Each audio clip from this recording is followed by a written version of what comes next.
Marwan Cameron. This is the Conduit. It is 1 p.m. in Kitsap County. It is Wednesday, March 1st. January and February are already over. But this is the favorite hour of your week. This is Tipping Points and Puzzle Pieces. So if you're feeling like, man, I'm in the middle of the week, I'm starting to fall, know that at 1 p.m. on Wednesdays, we got your back and we're going to pick you up. But that said, we've got to bring on our co-host here. Ladies and gentlemen, boys and girls, children of all ages, I bring to you now to the stage the one, the only Mark Boatwright Frost. Hey, hey, Mark, how are you doing? I'm doing great, but I've got one thing to say. Uh-oh. Put your cell phone down and back away slowly. And as we do this, I'm going to put do not disturb on. So for the You next see my hour, hands? yep, The there we withdrawals are go. already kicking in. Yeah. I was driving for G2 yesterday and I went by the office and I was getting ready to head to St. Anthony's to pick someone up. And I was stopped at Burwell and Park waiting for the light to turn because you can't turn right. Just a reminder to everybody, you cannot turn right on a red light at that spot. At Burwell and Park, from Park to Burwell, you cannot turn right at that spot. So I'm sitting here waiting for the light to change and thinking all the things you do when you're waiting for a light to change. Am I in the right spot for the cycle, for everything else? And, as you're waiting.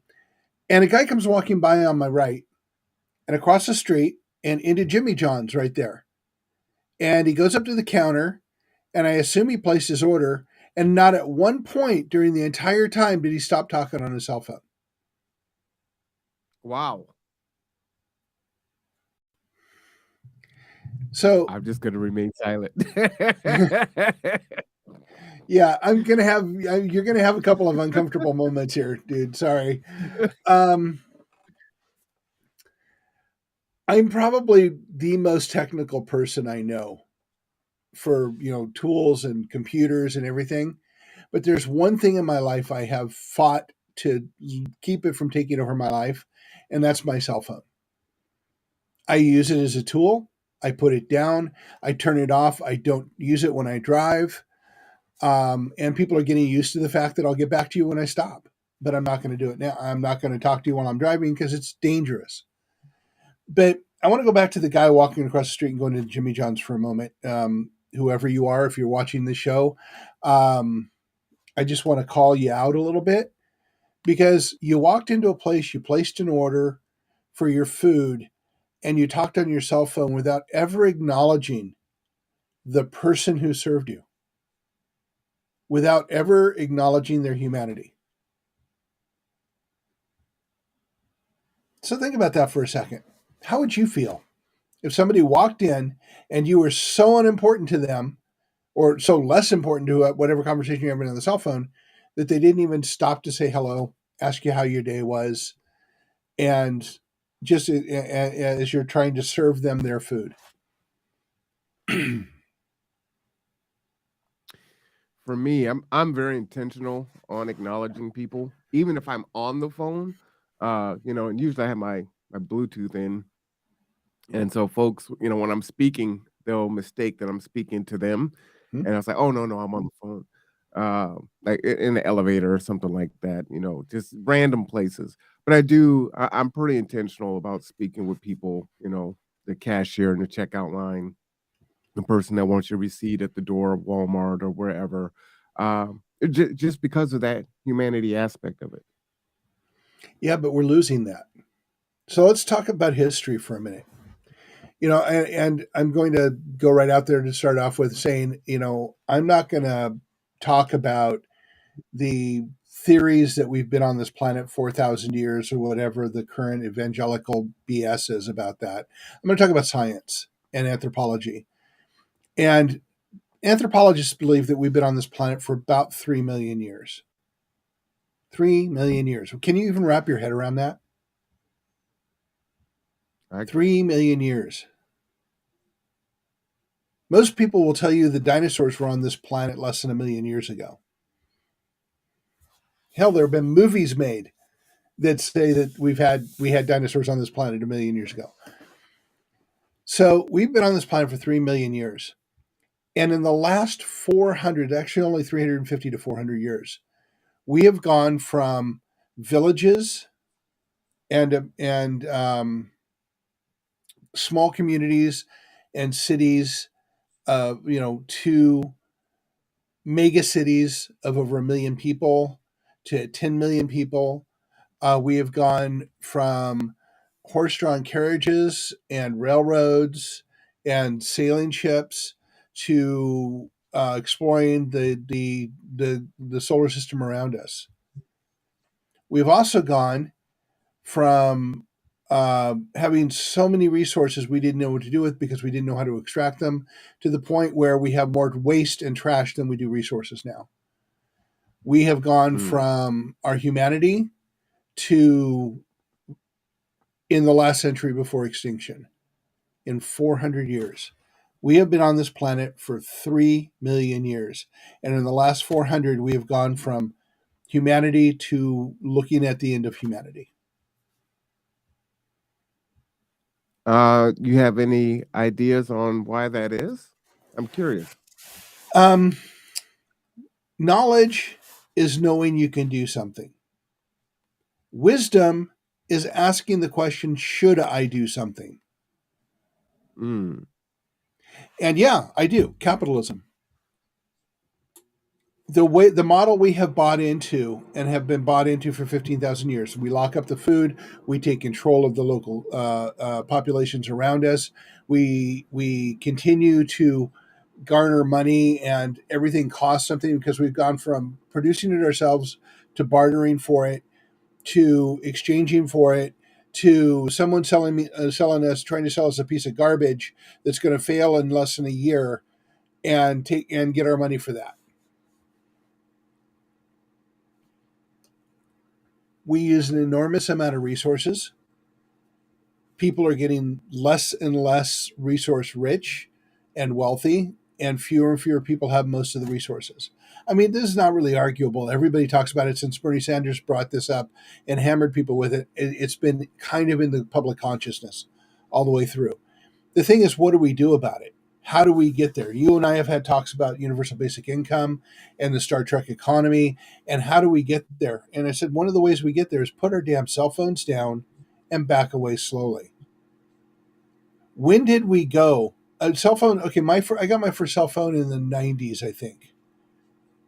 Maybe late 80s, early 90s. And I was in tech, so, it was something to have. But where do we go from that to we can't put the damn thing down? Is the driving, while you're driving, is it really that necessary to be texting somebody and having a conversation? And you know it as well as I do that you see it all the time. You see people texting more often than you don't see people texting while they're driving. And there's a law in the books that has a significant ticket for that, but I never see anybody pulled over for it. They do get them. They do get them. And I think it's like close to $200, right? Yeah, it's not a small ticket. No, it's not a small one. I would say, the easy answer to that is we were socialized into that. You're talking about back in the 90s when you were in tech. My mother had a car phone, in her drop top, Mustang. It was expensive as all hell. And had, this big box on the side, and it's corded. You got a corded phone in the car, right? It was like $2 a minute, some craziness. But folks had those things. So right from the beginning, once we had that mobility, it was baked in. And I think what we're seeing is now that it is more accessible to millions, billions of people, then that's what's happening. I would just, ask, just submit to you, you're saying that we need to put our cell phones down and talk. And I wonder if there's a little bit of American exceptionalism in there, since we're 5% of the world population, right? Can we sway the rest of the 95%, or is that hubris? We can, because We use 25% of the resources of the planet for 5% of the population. I know it's crazy, right? Yeah, we are abusing the world worse than anybody else on this planet. But we You can know, and I also, laugh. in turn, we can also save the planet by shifting our viewpoints. You know, I laugh, but you know, it's scary because at what point does the rest of the world wake up and say, "America, what are you doing? This is unacceptable," right? Because they could do that and then force Mhm. compliance on us, which we wouldn't like. And yeah, I do believe that we do have influence the other way, but then that could be a slippery slope also because, like, well, you know what? You've been a first world country, you've you continue to pollute third world countries, and you live this life of decadence, and now you're telling us as we're coming in to our own that we can't do the things that you did. See, and see that's the thing. We have a culture of conflict and a culture Hmm. of competition. So immediately you say we tell them. I think that we would influence them better by showing them. Mm. Lead by example. Start changing our own stuff. Start cleaning up our own garbage and showing the world how it's done. We don't have So it, we don't manufacture here. We send it to third world countries where they pollute the third world countries and run sweatshops and everything else. So what do we produce here? I mean, other than you know waste to send to third world countries. Wouldn't it be nice if we produce something cool like answers and solutions to the problems we face, better ways to do it? Kind of like uh, maybe power for all. yeah, I'm 100% with you. I'm a firm believer in Made in America. I think we definitely need to do that. Yeah, so let's make the solutions to the problems here in America, because our American exceptionalism says that we lead and we provide solutions, but I haven't seen any of that for 20, 30 years. You know, I think the other charity in leading is actual charity, not this poison pill Trojan horse where, you know, we pretend like we're giving them aid and either resources or whatever you name it, and then we want to, you know, instill our way of life onto them, or we're We going do, to take their we, resources. we, we do that to our nonprofits here, don't we? This isn't a Well, third that is a world. true story. Yeah, I mean, nonprofits are resource choked, and most funding, either nonprofit or for profit, is now a gladiatorial competition. Mm-hmm. There's a group, and this is a for profit thing, but I'm going to use it as an example because I'm familiar with it.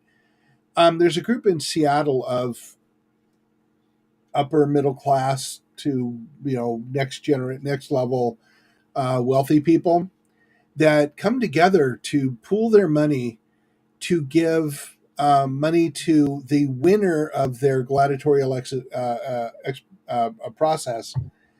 And their whole thing is that they drink wine while people compete through presentations to show them why they're worthy of getting money to make their product and how that's going to convert into wealth. And from the very outset, I looked at that and went, "Wow, we are Rome. We are entertaining the well-to-do while trying to get our business off the ground so that we can actually create something good." I said, "Is this right? Is this the way we are? Is this how we have to be to give people an opportunity to grow?" And here's the butt kick at the other end of it is if you win it, the people who are putting this on and for the entertaining and organizing the entertainment for these folks while they drink their wine and watch you compete and tell people why your product is good, is they're all waiting for you to win the money, which is something like $50,000, which, as you and I both know, isn't enough to get anything off the ground. It's enough to get you a little more in debt. And they're sitting there waiting for you to get that, and then suddenly the lawyers, the accountants, the consultants all come in and take every penny of that away from you, while giving you reports about how you should do things better. Well, It's you know, a scam.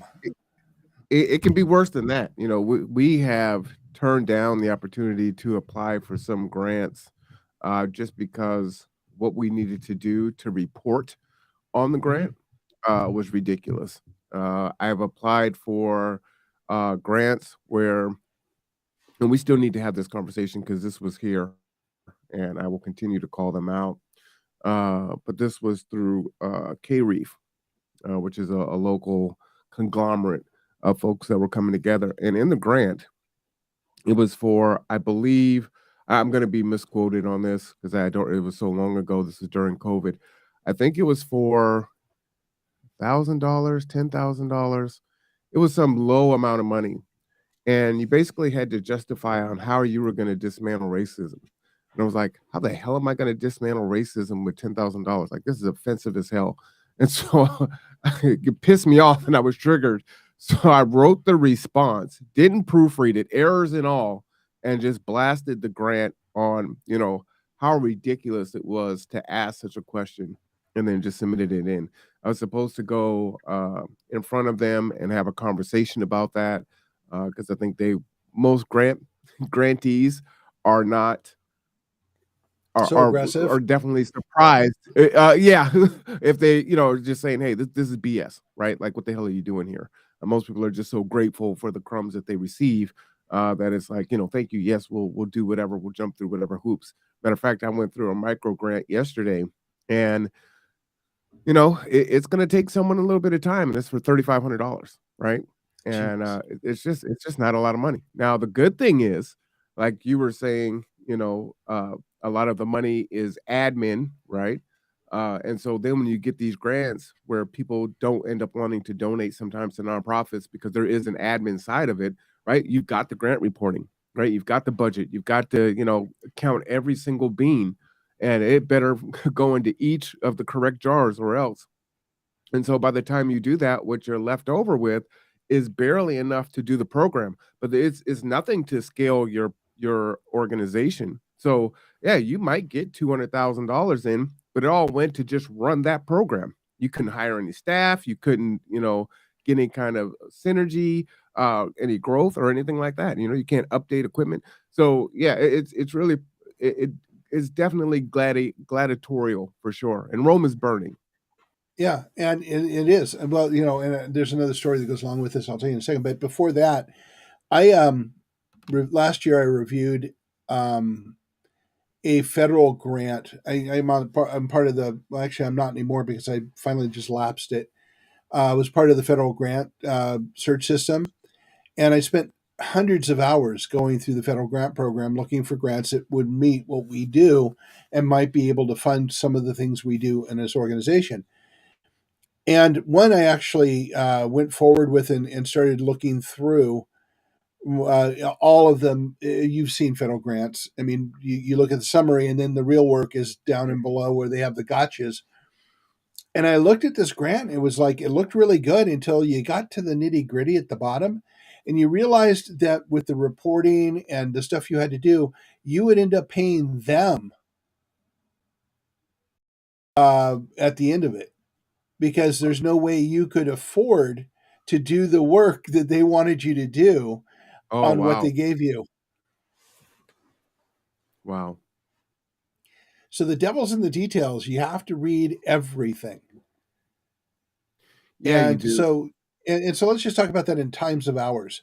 Mhm. In this on this one grant, it was probably 15, 20 hours of reading, going through stuff, researching, watching their engagement videos and everything else before I found the gotcha. Mm. So I spent 20 hours of my time going through a program for something that wouldn't have made any sense to start with. And that wasn't even you applying for it, right? No, that was me Because then that would finding be out where another the gotcha 2 was. weeks of work. Yeah. Yeah, and then the 15 minutes for the email I had to send them saying, "Are you on drugs? You know, what are you thinking?" But I'm sure somebody applied for it and then ended up finding the surprise at the end of the rainbow. Mhm. So, so yeah, it's Or, hard. I was just gonna say that the racket of it is, these big organizations, that, are in the grant game. They have grant offices that can crank these grants out. And while they may do some good work, a lot of the work that really gets done is the subcontracting that they do through smaller organizations like ours that are actually boots on the ground. So it's like, let's bypass the big boys, right? Because all of it is administrative, right? So they've Right. got their administrative 15 to 20%. Then it comes to us, and we're going to have our 15 to 20%. So why don't you just give it to the people that have boots on the ground, and then let's get it done. Oh, that would be too efficient and cost effective. I know. So yeah, I for all of the things that I say that I'm going to put my foot in it, and you smile quietly as I get ready to do that, I will tell you I have shown a great deal of restraint as we talk about foundations. And I have bunches of stories and stuff because you know the way I research things and the stuff that I look at. Mhm. I look at these, and there's some foundations I look at and I says, I'm not touching that with a 40-foot pole. I'm not even going to bother to look at their website because I know their history. I know what's happened with this stuff, and I'm not going to not go in there. But there are organizations, and I'll call this out right away. First Federal grant you sent me to research, I ended up having a amazing conversation with their executive director, who was quite accessible, and talking about what I wanted to do and how I wanted to do it. In this case, how we wanted to do it, because we were both engaged in where I was heading with that. And she was fascinated by what we want to do, but she said, "You're not ready for what we're doing yet. You have to get here, here." She's really forthcoming with it. She says, "But I want you to stay in the cycle because you are almost there. You are very close to there. And this is a significant amount of money for us." And Mhm. it was really good to see that much transparency. And she also forwarded our information about our projects to a couple of other people that would be very, very interested in what we're doing. That was a really good experience. It's one of 50 that I've had that is a good experience. You can guess what the other 49 were. What one thing I'll just add in that, I last year, I think it was last year and the year before, I sat on a committee through Commerce to help make these grants more equitable and strip out all the BS that doesn't matter, that negatively impacts smaller orgs That that do the always seemed to work. need to be there. Yes, yes, yes. And they have made some great strides in that, and I have seen more and more grants, not enough yet, but I have seen more and more grants that have cut a lot of fat out. I'd say shout out to Group Health. That was one that we received a grant for them, and they made it pretty easy to apply for which a significant dollar amount. So there are organizations that are listening, and they are changing. And so I would just encourage people, one, I don't mind complaining about things and talking about those things because it's important, but I'm a person of action, and Mark is also. So while we're here, we're being critical. We're also about, okay, how do we fix it? How do we go forward? How do we make it better? So I It's just all want to about put that out solutions. there so that didn't get lost. Absolutely, Yeah, and absolutely. and again, going shout out to First Federal, they were very accessible, very transparent, and the conversation was extremely good. But as you were talking about with talking to Commerce, finding the right person to understand Mhm. that is just like pulling teeth. Finding anybody who can actually have that conversation. I've said it before. I'll say it again. I'll say it again here. Most things are a machine. They are a process, and no one in the process has the power to change it, and few people in the process have the power to question it. And that's why we get where we are, is because it becomes a process. Well, we have to do this. Is say, have you actually read this garbage? There's nothing in here that actually addresses the work that needs to be done.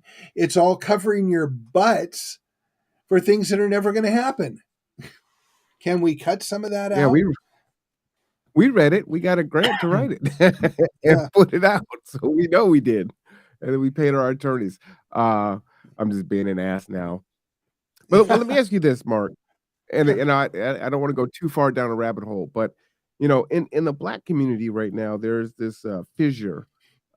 There's some gender issues that are going on between black men, black women, also with black men. There's a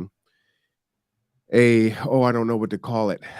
It's called SYBM, Save Yourself Black Man, right? And what these people espouse Sounds is, like look, you bootstraps to know, me.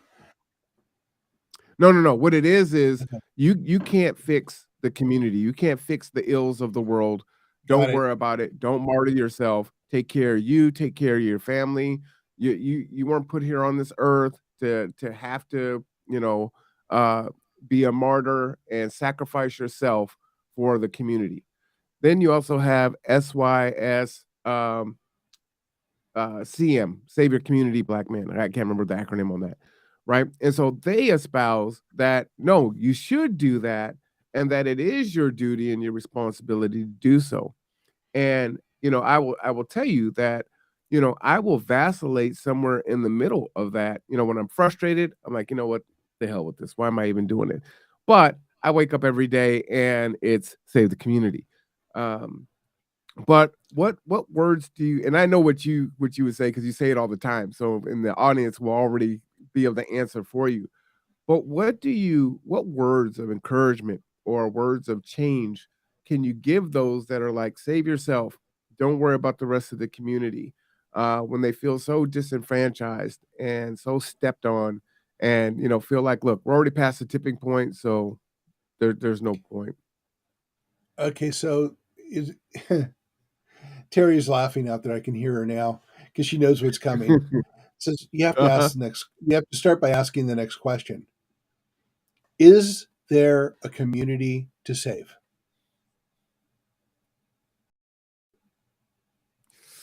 I think a good percentage of folks might say no at this point. We don't. There are so many words that we can't even agree on the basic definition of, or our understanding of, and it trips us up because we think the other person thinks of it the way we do. One of my favorites for this is Mhm. love. I mean, I had a reasonable conversation with a friend the other day who is in a bad relationship for 5 years, and I said, one of the basic things that I see here, and it's a pattern I've seen repeating before. Not that I'm a love doctor or anything, but I study patterns in humanity, and I see a lot of Mark patterns love repeat that. themselves. Um, and I said, I'm seeing this pattern here, and first thing I'm going to say is you got to understand that your definition of love and their definition of love are not the same definition of love. You probably don't think of it the same way. You don't address it the same way. You don't think it means the same thing in any way, shape, or form. And yet you build your life on it. And you don't even know what the definition is. Community is another one of those words that I just roll my eyes when somebody says, protect the community. I said, which community is that? Where is that community? You and I have talked about how the community so much infighting and nobody can agree on anything.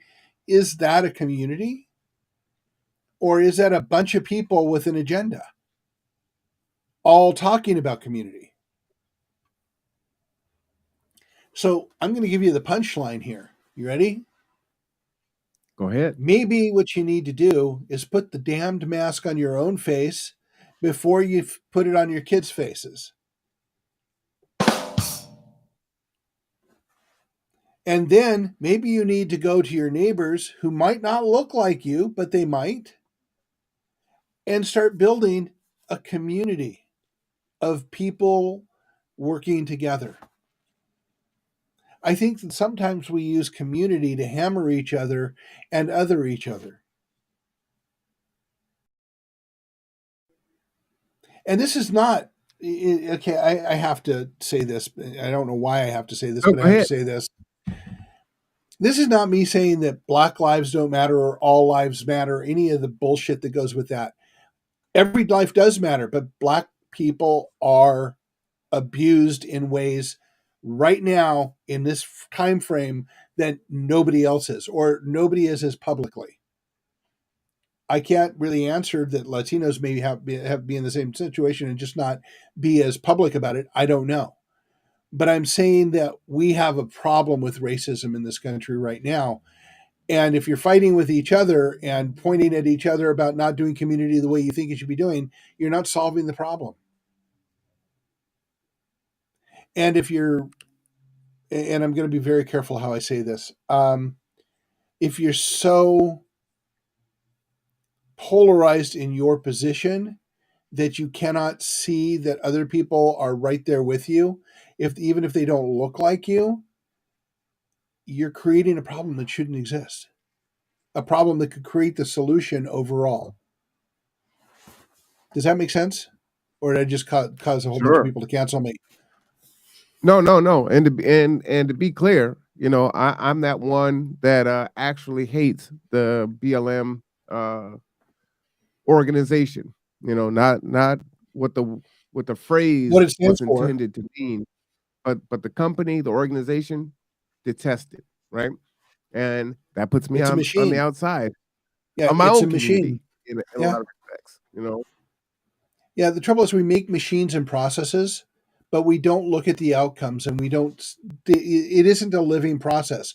We like flip a switch and let it run, and that's what stops us from actually changing things. We have to be engaged, and the reason I say go to your neighbors, get to know your neighbors, because that's the first step of building a community and a grassroots network that will be engaged in the change long term. It will build the continuity that will create the change, but also know why you're doing it, know how broken things are. I guess which brings us to the fact that I had to move the last set of workshops because Terry had COVID. um, I was quarantined with her, and everything was kind of hairy for the last few weeks. Um, so we moved the workshops to the 11th at the downtown Bremerton Library. Come to the workshops. We will be going through the why and how we got here, and you will gain a perspective you cannot get any other way. Mm. We will ask questions and get you to think. And if that's too much and causes your brain to hurt, okay, that's fine. Don't show up. But coming and learning a different way of looking at things is the first step to making the changes. Am I going to tell you how to make all the changes? Hell no. But I am going to show you have a piece of the puzzle and you need to bring it to the table. Because without your piece of the puzzle, we can't see what the picture is going to be. Can I share with you a piece of the puzzle that I'm bringing to the table Sure. and kind of get your input on it? So, I feel like I feel, that I believe that folks need scaffolding, right? And we have these conversations, and folks have a hard time visualizing themselves or what their knowledge, skills, or abilities are, and how they can bring them to bear. And so I thought the best way to do that was to create kind of that social contract. You and I have been talking about that since we Yep. met, right? And so, I've done a few podcasts on my manifesto here, and this was from December, and I've done a podcast on most of this stuff, but not all of it. But I talk about mentorship, volunteering, what to do at large events, how we need to get back to respecting our elders. I think that has been Mm-hmm. lost. How to resolve How we issues. I treat don't. our elders, how we treat our elders in this country, and how we think about them is just broken on every level you can think about it. We warehouse Oh them. yeah, or you see them on the street, Mhm. unhoused, right? I think a lot of people don't even know how to begin to resolve an issue. And so, here are the steps on how to do that. Looking at different programs that need to be created, right? Mental health, child development, things like that. How do we do business with each other? That's a Mhm. big one, especially in the Black community where there's a lot of conflict. And that could be with anyone, right? As we're trying to find, gig workers and folks that are trying to be entrepreneurial, make ends meet. How do you do that, right? And so, how can you avoid some of those pitfalls or disagreements, or that's not what you said, that's not what I agreed to? Where, hey, this is what it is. We both agree to it, and then we move forward. And should we have any issues, then we can revert back to how we, resolve conflict, right? But Mhm. both sides have to agree to that. Emergency management. There's a lot of work to do there. History, politics, getting involved. What do our relationships look like? Now, for me, I think these are more. This isn't going to float everyone's boat, right? But I think this is problematic, right? This is kind of where our society is going. I'm not going to give an exposition on that, but Oh no, I think this is part of actually, Roman I've got journey. something to say on that. Having family that is Okay, involved in it. go Um, ahead. okay, 1 and 1 equals 2, Hmm. but in a polyamorous relationship, 1 and 2 does not equal 3. I've watched What this does it go equal? down in various communities forever and ever and ever. And I look at, and I'm not dissing polyamorous relationships. If you're in a polyamorous relationship, best of luck to you. You're far more patient than I am. I Hmm. have watched these relationships go down, and there's a level of inequality that happens over time and a level of complexity. It is not 1 and 1, it is exponentially more complex with every person added to a relationship. It is exponentially more complicated. And my brain cannot wrap itself around that. I'm not even a 1 and 1 equals 2 anymore. I'm a one, and if you're part of my life, then you're part of my life. But I don't define it any other way as other than part of my life and or a partner. But polyamory, man, it just hurts my head. I have seen so many people jump through so many hoops and live with levels of complexity that I would not accept into my life.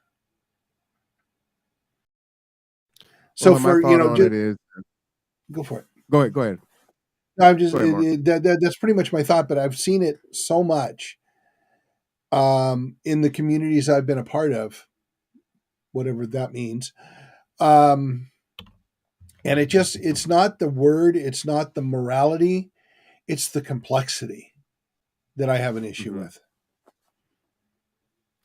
Well, there are a lot of studies that are showing, what one we know statistically, that a child does better in a two-parent household, for one.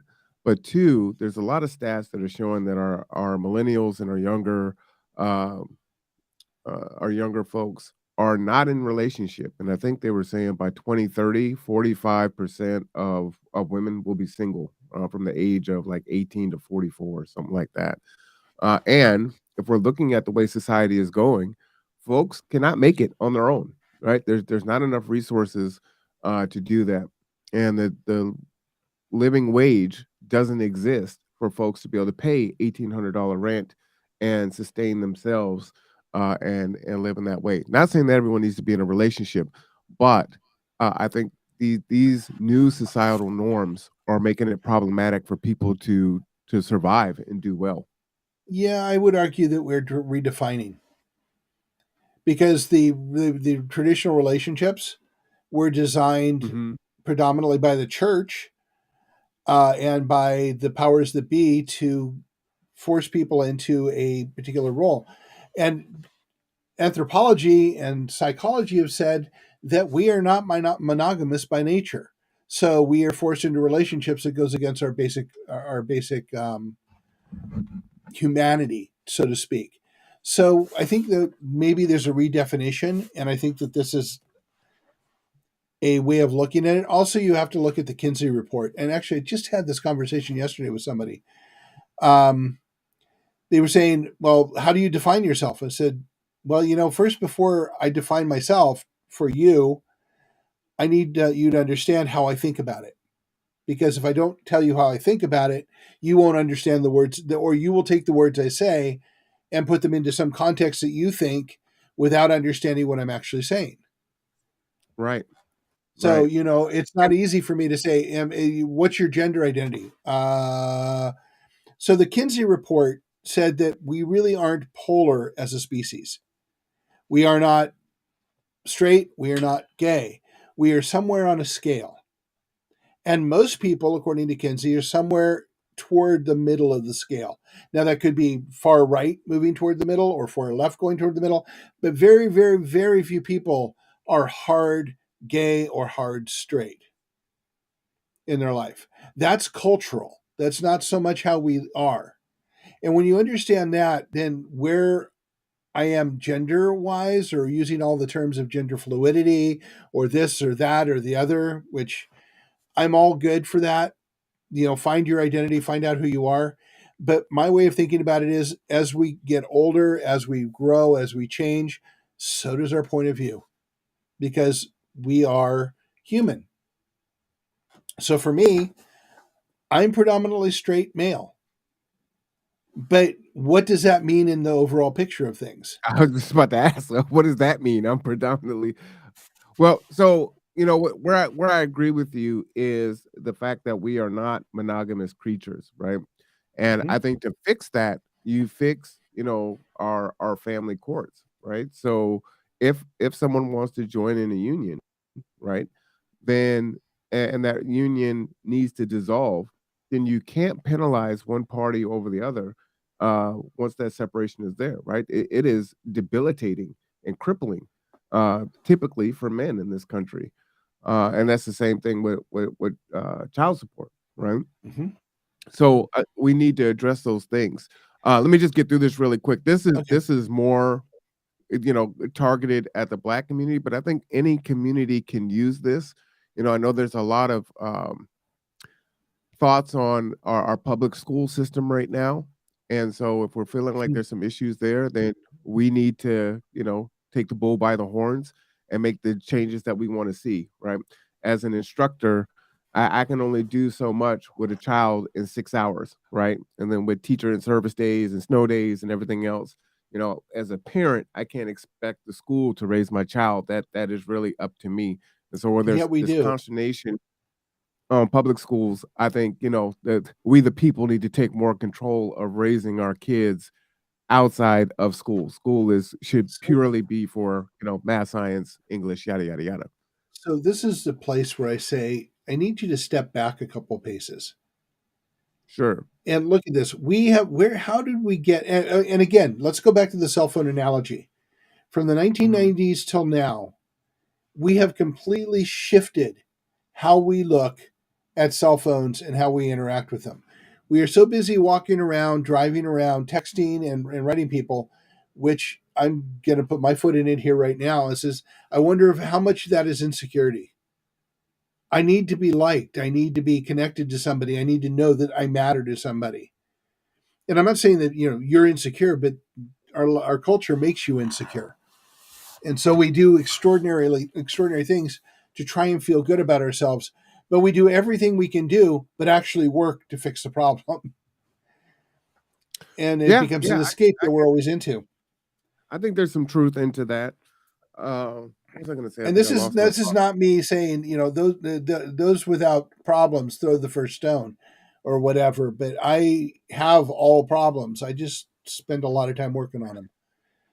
What I was um gonna say, Mark, let me just say this because I forgot my thought and then it came back. You okay. were saying you had made a comment about, as we age, right, our the way that we think changes, right? Mhm. And while that is true, I don't always think that our new thoughts are correct, right? So some True. of the innovations and things that we've done have made things better. I think by and large, as a body of people, many of us are looking at whatever's new is now the best thing because it's new and it's not. No, And some of it's those not. things can be very damaging.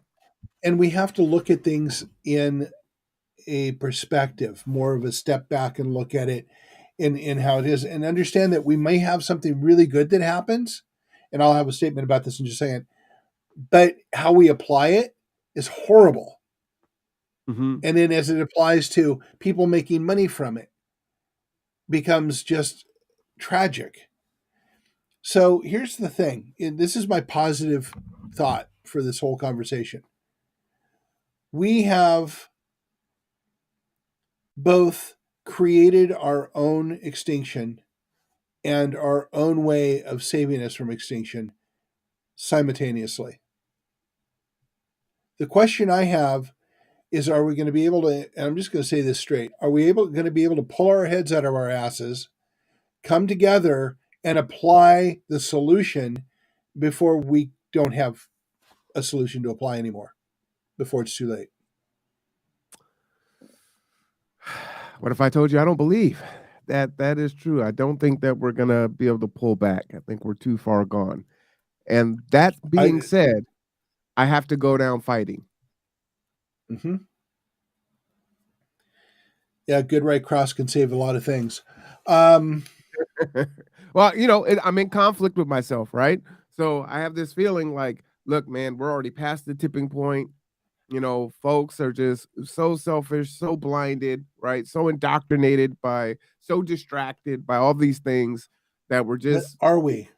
it's too far. Are Well, we that's what I'm past the saying. tipping That's point? how I'm feeling, but my actions Yeah. are there has to be something we can do, and I got to keep fighting, right? And so Well, I wake and up with again, that we one if mindset. yeah, if you look at the studies of tipping points, all we need is 16 to 20%. But reaching them, as you know, and as I know, are frustrating. We spend all of our time trying to do it, and it's hard to get people because they're walking around like this.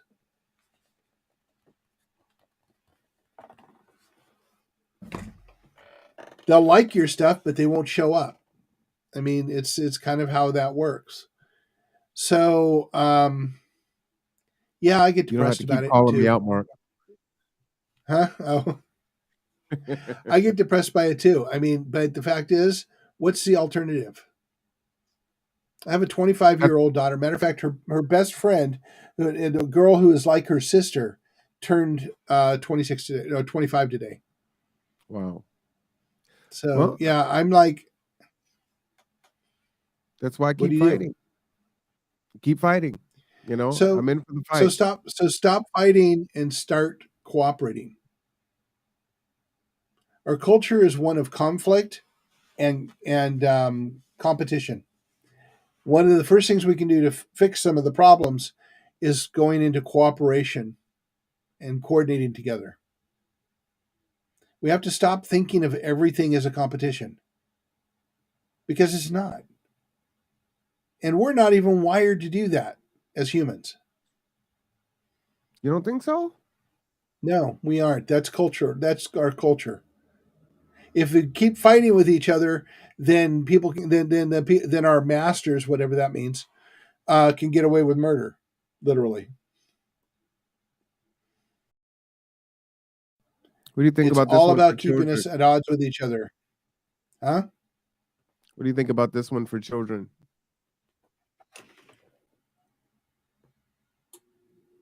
Learn to try new things like food and experiences, Yeah. which would also be like getting to know other people outside your culture, Yep. give enough time to figure out if they want to do something and not quit. Uh, So read things aloud. while I by and large have huge issue with school systems, I was lucky enough to be in a school system, a California school system during a time of experimentation, and I'll keep the story short. My first day of high school, I walked into my homeroom and I sat with a whole bunch of people I kind of sort of knew from junior high school and a lot of people I didn't know. And the class that followed the homeroom was world history. And as I was sitting there, Abraham Lincoln walked into the room. How old are you? Tall, 65. But But Abraham Lincoln Lincoln walked walked into into the the room? he walked in the room, long frock coat, black pants, top hat, beard, the whole thing. And Abraham Lincoln walked up to the front of the class and addressed the classes. Good afternoon or good morning. My name is Roger Weiss. I am your homeroom teacher, and I will be teaching you world history. And then he read the Gettysburg Address, or recited it actually from memory. And that was my first Wow. day in high school. That was my first day in high school. Same teacher gave us a world history final project that we had to do, and it was half of our grade.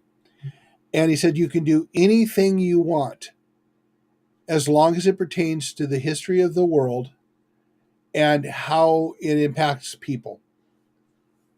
Now, what class have you ever been in that somebody offered you the opportunity to go find something you're passionate about and relate it to the world, the history, and then teach it to the people in your class? Well, I was saying that's broad as hell. That rubric must have been a hot mess. It was a fun final project thing. I'm a big fan of oceanography, and so I built about 14 models, Revell models. I built an undersea city, and I took it out and put it in the eelgrass, about 3 feet of water off the beach where we are, and we all went down to the beach. And I walked down and explained about undersea exploration. I talked about the history of deep sea submersibles. I talked about the fact that one of the first submarines was an upside down boat, and Wow. people walking underneath it. Matter of fact, if you ever get a chance, I don't know if you've ever done it, the Keyport Undersea Museum is an absolute treasure trove. If you've never been there, you should go. Um, I believe it's free. I don't remember, but it is wonderful to go to. Also, one of the subjects of my talk was the Treste 2, which is one of the first deep sea submersibles that went down deep into the Marianas Trench. The Mm. Treste 3 is parked in the parking lot of the Undersea Museum. Oh wow. So I remember Martha Romero, one of my classmates, doing the history of food with a focus on Greece, which is where her family came from. And she brought domates, or stuffed grape leaves, into class and shared with everybody. Everybody brought something from their background, from their passions, and showed it to the class and educated the class. And I thought that was pretty amazing way of getting everybody engaged in something broader than themselves. Those are Going the back best to your teachers, point. right? Yep. Those are the best teachers. And And I even at should tell you that 65, you never forgot it. not once. I also didn't forget my chemistry teacher, Steve Taylor. Our midterm was making ice cream.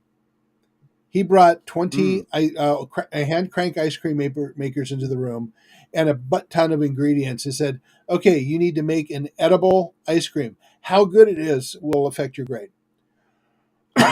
So we Wow. spent the day making ice cream. And what is not chemical about that? Mhm. You're putting ingredients together, you're cranking it in rock salt and ice to create the freezing process of it and to create the textures. It is an absolute chemical reaction. Taking liquids and solids and making them into a blended substance. And those are the types of things that my experimental school. So you want to know what I think about education? I think we need to go back to that kind of thinking. I'm with you. I Hands think on. that kids And need to be they are engaged. doing it. Mark, they are doing it. Like Layla is in a cooking class twice a week in her junior high school. So, it's like, okay, that all right. So some folks are seeing that and are trying to bring back some of those elements. Yeah, more of it and faster for sure. Yeah, to stop shoving the math, science, STEM stuff down our throats without the pieces that make that meaningful. If you've ever watched it, and for anybody watching this, I suggest strongly you watch Sir Kenneth Robinson's 4 YouTube presentations and go from the earliest to the later ones, because he will talk about our lack of creativity in schools, how it affects us, and how we can teach science all we want, but without the creativity to go with it, you don't apply the science into creating an innovation. Right. So we're cutting off our arm and expecting ourselves to bench press 250 pounds. We can't do it. We have to, it's a holistic approach. It's what I've been saying all the way along. We have to get back to our humanity. We have to Well, teach our humanity.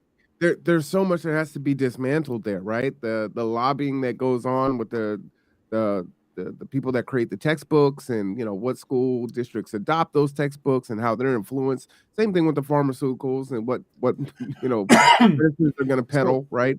Yeah, it's very frustrating.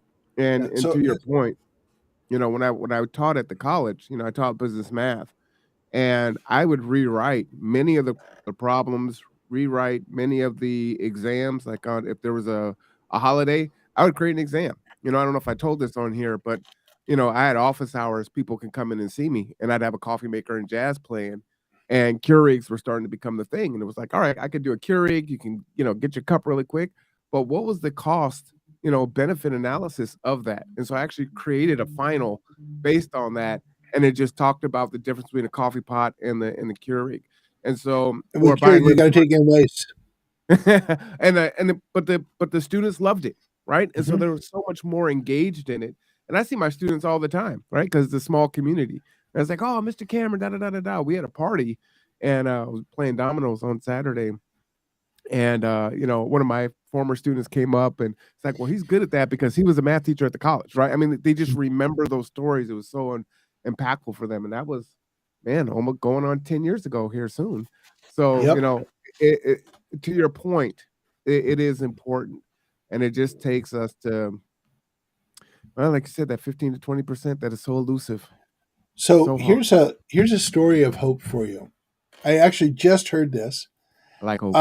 The Virginia State Legislature has a record number of people retiring this election. And like all 420 seats are up for election, but like 20% of them are retiring. 20%. You know why? Because they couldn't agree on the state mapping.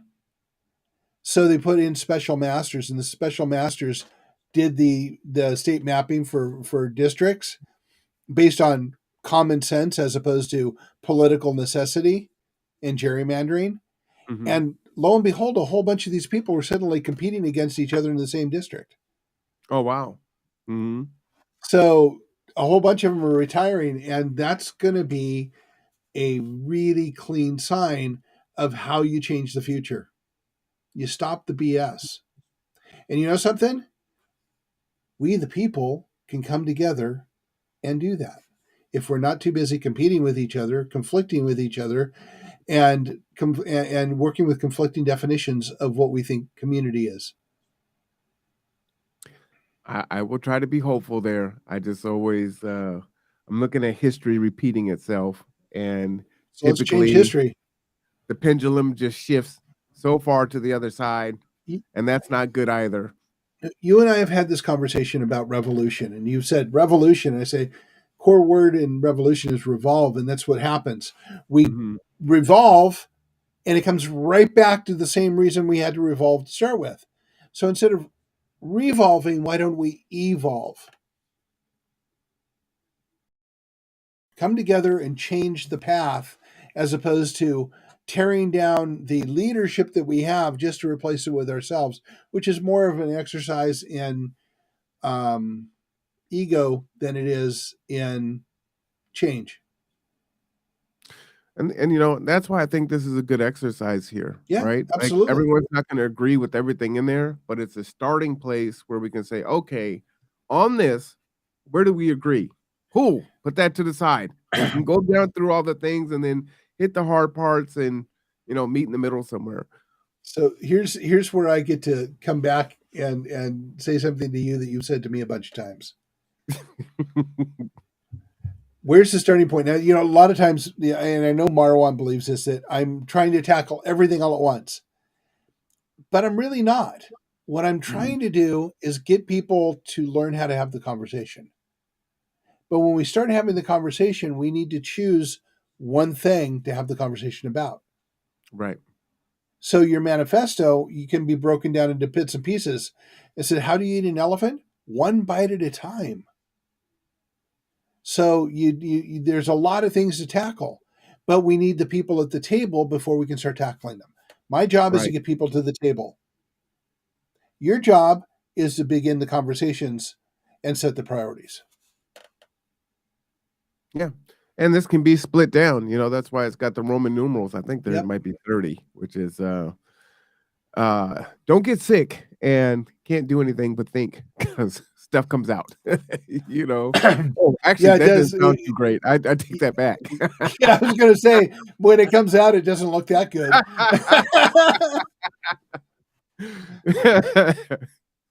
on paper. Well, that doesn't even sound good either. Your your ideas.